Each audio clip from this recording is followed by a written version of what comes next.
வருபவர் அதன்படி முனைப்போடு வரும் முதலாம் அணியை தலைமையேற்று வழிநடத்தி கொண்டு வருபவர் பயிற்சிப்பாளர் எண் 20 கே நந்தகேசவன்.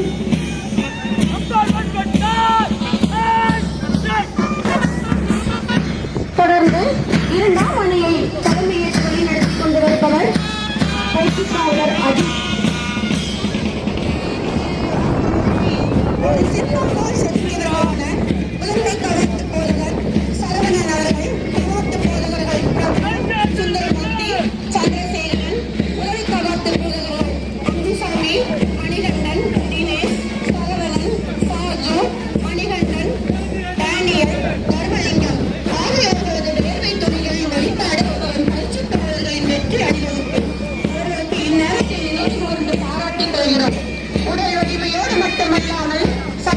அறிவுரை வழங்கி சமுதாயத்தில் சட்ட வல்லுநர் நாமக்கல் ராமையின் உதவி சட்ட போதகர்கள் அன்புமணி, குணசேகரன், சீனிவாசன், ஜெகதீசன், சுகன்யா,